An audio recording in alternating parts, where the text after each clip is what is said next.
রাজধানীর ব্যস্ত রাস্তায় ভিডিও শুটিং করতে গিয়ে এক পথচারী করা এবং প্রকাশ্যে দেবালোকে এক ব্যবসায়ীর সাথে তর্কে জড়ানোর অভিযোগ উঠেছে তথাকথিত মডেল মনিকা কবিরের বিরুদ্ধে। ক্যামেরার সামনে নিজেকে উপস্থাপনের আড়ালে সাধারণ মানুষকে হেনস্থা করার এই প্রবণতা এখনো চরম বিতর্কের জন্ম দিয়েছে। ব্যস্ত রাস্তা কোনো শুটিং ফ্লোর নয়, এটি জনসাধারণের চলাচলের জায়গা। কিন্তু যেখানে শুটিং এর নামে এই অস্বস্তিকর পরিবেশ তৈরি করার অভিযোগ উঠেছে সোশ্যাল মিডিয়া ইনফ্লুয়েন্সার মনিকা কবিরের বিরুদ্ধে।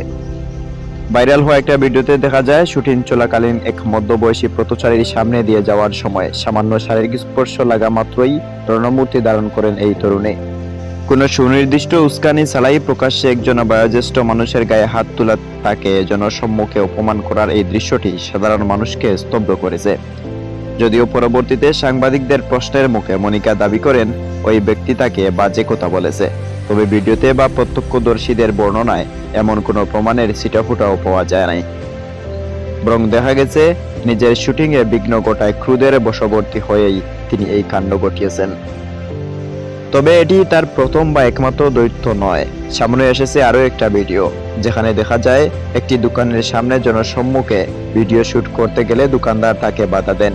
নিজের ব্যবসার জায়গায় বিনা অনুমতিতে শুটিংয়ে আপত্তি জানানোয় ক্ষিপ্ত হয়ে ওঠেন ওই মনিকা। ভিডিওতে দেখা যায় সাধারণ একজন ব্যবসায়ীর সাথে চরমভাবে আচরণ করছেন ও তুচ্ছ তাচ্ছিল্য করে তর্কাতর্কিতে লিপ্ত হয়েছেন তিনি, যেন রাস্তা, ফুটপাত বা অন্যের ব্যক্তিগত সম্পদ সবই তার ভিডিও বানানোর জায়গা।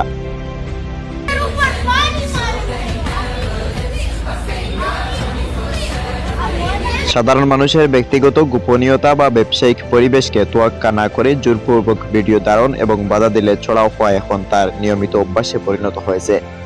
সমাজের গুরুত্বপূর্ণ মানুষেরা মনে করেছেন শর্ট ড্রেস পরে ক্যামেরার সামনে দাঁড়ালেই কেউ আইন এবং সামাজিক শিষ্টাচারের ঊর্ধ্বে চলে যায় না। ভিউ পাওয়ার জন্য অন্যের সম্মান ধুলোয় মিশিয়ে দেওয়া কোনোভাবেই সৃজনশীলতা হতে পারে না। ভুক্তভোগী সাধারণ মানুষ প্রতিবাদ না করলেও নেটিজেনরা এই অন্যায়ের বিরুদ্ধে সোচ্চার হয়েছেন। তাদের দাবি, জনপ্রিয়তার আড়ালে এই ধরনের ডিজিটাল মাস্তানি এখনো বন্ধ হওয়া দরকার। ব্যক্তিগত জনপ্রিয়তা অর্জনের জন্য অন্যের অধিকার খর্ব করা এবং আইন নিজের হাতে তুলে নেওয়া বড় ধরনের অপরাধ। এই ধরনের ঔদ্ধত্যপূর্ণ আচরণের বিরুদ্ধে কঠোর সামাজিক প্রতিরোধ ও আইনি পদক্ষেপ নেওয়া জরুরি, যাতে ভবিষ্যতে আর কেউ ভাইরাল হওয়ার লোভে সাধারণ মানুষকে এভাবে হেনস্থা করার দুঃসাহস না দেখায়। খালেদ আহমেদ, বারাকা টিভি।